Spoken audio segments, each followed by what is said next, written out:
Nyinicubahiro umukuru w'igihugu cacu Burundi ahejeje guha umubonano intumwa y'umwami w'igihugu ca Qatar, yaje amuzaniye ubutumwa budasanzwe aho amenyesha yuko umwami w'ico gihugu ca Qatar yipfuriza amahoro igihugu c'u Burundi na nyinicubahiro ubwiwe, akaba yanamukeje cane ku ruhara rudasanzwe ariko aragira mu gufasha migarukana amahoro n'umutekano mu buseruko bw'igihugu giharanira demokarasi ya Kongo, nk'umukuru w'igihugu c'u Burundi ariko kandi nk'umukuru w'igihugu ahagarariye akarere ka Afrika y'ubuseruko. Umwami w'ico gihugu ca Qatar rero akaba yamenyesheje nyinicubahiro umukuru w'igihugu cacu Burundi ko igihugu ciwe citeguye gufasha bimwe biboneka muri ivyo byose byofasha kugira ngo umugambi w'amahoro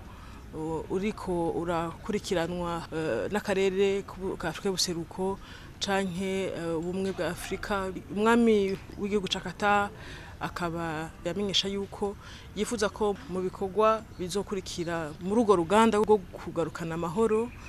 haba muri byo bise processus de Nairobi canke processus de Luanda, ko igihugu ca Qatar citeguye kubashigikira mweboneka. Kuri ico nyinicubahiro umukuru w'igihugu yaciye ahubwo anamumenyesha yuko ku munsi w'ejo tariki 2 z'ukwezi kwa Ntwarante yiteguye kuzokwakira i Bujumbura abarongoye umugwi ujeje gusuzuma ishigwa mu ngiro ry'ingingo zafashwe n'abakuru b'ibihugu kuri ico kibazo c'amahoro n'umutekano. Yongera mumenyesha kandi yuko muri iyi misi nyene aho bukera nyinicubahiro umukuru w'igihugu azokwishikira mu gihugu ca Qatar, bakazoronka n'akaryo ko kubiganira mu buryo bwisanzuye kugira ngo bashire inguvu hamwe. Nyinicubahiro umukuru w'igihugu c'u Burundi yibukije yuko amahoro n'umutekano mu gihugu ca Republika Iharanira Demokarasi ya Kongo bitaraba ico gihugu gusa, ariko ko bari mu muryango wagutse kandi ari ikibazo cafashwe mu minwe n'abakuru b'ibihugu kugira ngo amahoro muri Republika Iharanira Demokarasi ya Kongo azokwire n'akarere kose k'ibiyaga binini.